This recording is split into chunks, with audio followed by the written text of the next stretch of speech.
ന്യൂസിലാൻഡിനെതിരായ മൂന്നാം ടി20യിലും നിരാശപ്പെടുത്തിയിരിക്കുകയാണ് മലയാളി താരം സഞ്ജു സാംസൺ. മൂന്നാം ടി20യിൽ നേരിട്ട ആദ്യ പന്തിൽ സഞ്ജു പുറത്തായിരുന്നു. മാറ്റ് ഹെൻറിയുടെ പന്തിൽ ക്ലീൻ ബൗൾഡായാണ് സഞ്ജു മടങ്ങിയത്. ഈ പരമ്പരയിൽ 10-6-0 എന്നിങ്ങനെയാണ് സഞ്ജുവിന്റെ സ്കോറുകൾ. തുടർച്ചയായ മൂന്നാം മത്സരത്തിലും നിരാശപ്പെടുത്തിയതോടെ വലിയ രീതിയിലുള്ള ട്രോളുകളാണ് സഞ്ജുവിനെ തേടി വരുന്നത്. മറുവശത്ത് ഇഷൻ കിഷൻ ആകട്ടെ മികച്ച ഫോം തുടരുകയും ചെയ്യുന്നു.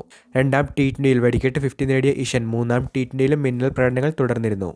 സോഷ്യൽ മീഡിയയിൽ രൂക്ഷ വിമർശനങ്ങളാണ് സഞ്ജുവിന് നേരെ ഉയരുന്നത്. തന്റെ പ്രതിഭയോടെ നീതി പുലർത്താനായി സാധിക്കുന്നില്ല എന്നാണ് സഞ്ജുവിനെതിരെ ഉയരുന്ന വിമർശനം. ടി20 ലോകകപ്പ് ടീമിലും സഞ്ജു സ്ഥാനം അർഹിക്കുന്നില്ലെന്നും ചിലർ പറയുന്നു.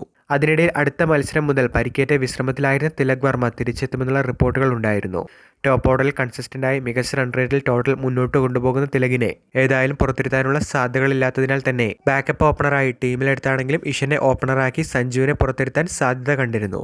എന്നാൽ പുതിയ റിപ്പോർട്ടുകൾ പ്രകാരം അടുത്ത 2 ടി20യിലും തിലക് എത്തില്ല എന്നാണ് പറയപ്പെടുന്നത്.